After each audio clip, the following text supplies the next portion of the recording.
A few weeks ago, we had a simple problem: a growing list of contacts spread across notes, spreadsheets, and half-remembered conversations, and no real system holding it together. Then we got Folk CRM and decided to see if it could actually solve that for a small business. Today, we're walking you through everything we found, from saving our first contact off LinkedIn, to watching a conversation move through a pipeline, to seeing how the automation behaved once things got busy.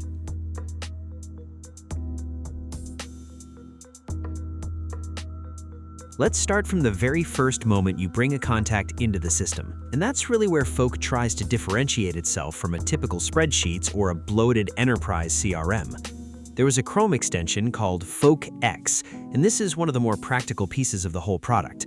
You're browsing LinkedIn, you find a business owner or a potential client, and instead of copying their name into a note somewhere, you just save them directly into Folk without leaving the tab you're on. It sounds small, but if you've ever tried to manually build a contact list for a small business, you know how much friction disappears when you remove that copy-paste step. Once that contact or company lands inside Folk, the next thing worth talking about is enrichment, and this is where the platform starts doing some of the heavier lifting for you.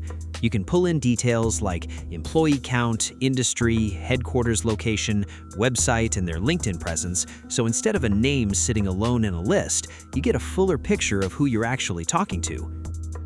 For a small business owner, this matters because you're often wearing every hat: sales, outreach, relationship management, and you don't have time to research every lead separately. So having Folk auto-populate that context saves a genuine chunk of manual work. Now, finding the right person to reach out to is usually the harder part, and this is where the enrichment goes a step further. If you open up a founder or a decision-maker's LinkedIn profile and enrich that contact specifically, Folk attempts to retrieve verified professional contact information for them. In practice, this means what started as just a company you noticed can turn into an actual outreach-ready contact within a matter of seconds. We'll be honest, the accuracy here can vary depending on the industry and how public the person's information is, so it's not something we'd call flawless, but when it works, it does save you the usual back and forth of hunting for an email address. Moving into how a small business would actually organize its day-to-day relationships, Folk leans on groups, and you can think of these as flexible buckets for whatever stage someone is in. Maybe you have a group for leads you sourced yourself, another for people who've gone quiet for now, and another for active conversations. And this is something we appreciated. When timing isn't right for a deal or a client relationship, you're not forced to drop them from the system. You just set a reminder and come back to it later, so nothing valuable gets buried the way it usually does in a messy spreadsheet or an inbox full of unanswered threads. Once a conversation actually turns into something real, whether that's a sale, a partnership, or a project, it moves into a pipeline view. And this is where Folk starts to feel less like a contact list and more like an actual operating system for your relationships. You can see exactly where every opportunity sits, from an initial chat to a proposal stage to whatever your final close step looks like. Also, and this is a detail we think matters a lot for small teams, every email, every WhatsApp message, every note, and every document tied to that relationship stays attached in one place. So instead of digging through old email threads trying to remember what was said 3 weeks ago, you open the record and it's all right there.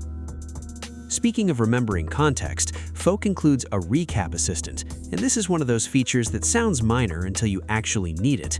If you stepped away from a client relationship for a couple of weeks and someone on your team has to jump back in, the recap assistant summarizes recent activity and key updates so that person doesn't have to manually comb through everything. For a small business with 2 or 3 people juggling multiple roles, this kind of handoff support genuinely reduces the mental overhead of keeping everyone aligned. There is also a follow-up assistant, which flags contacts that might need attention, and a workflow assistant that can trigger something like an automatic email once a contact or company reaches a certain status. Now, we'd say these automation pieces are useful, but they work best once you've actually set up your groups and stages properly. If your data is messy going in, the automation just reflects that mess back at you a little faster. So there is a bit of setup discipline required here, and it's worth investing that time early rather than trying to patch it later. Beyond the pipeline, Folk also supports building outreach campaigns directly from the CRM, using templates, personalizing messages with company and contact details, and setting up follow-up sequences automatically. For a small business trying to reach a specific type of customer or partner, this lets you scale that outreach without it feeling like a mass, impersonal blast. And because the contact enrichment already gave you background on each person, your templates can actually reference real details instead of sounding generic. Then there are the dashboards, which give you a read on how your outreach and pipeline are actually performing. Things like conversion rates between stages, activity levels, and how your pipeline is growing over time. And honestly, this is the part that turns Folk from just a nice-looking contact manager into something closer to a decision-making tool. Instead of guessing whether your outreach is working, you're looking at actual movement through your stages. Overall, if you're a small business owner trying to bring some order to your contacts, your outreach, and your ongoing relationships without adopting something overly complex, Folk gives you a workflow that actually mirrors how relationship building happens in real life, from that first LinkedIn save all the way through to a closed deal and beyond. And for us, that practical, almost tactile way of moving a contact through stages is what made it feel usable day to day, rather than just another tool sitting unused in a browser tab. That's it for this one. Thanks for watching. If you found this useful, a like helps a lot, and subscribing keeps you in the loop for the next breakdown.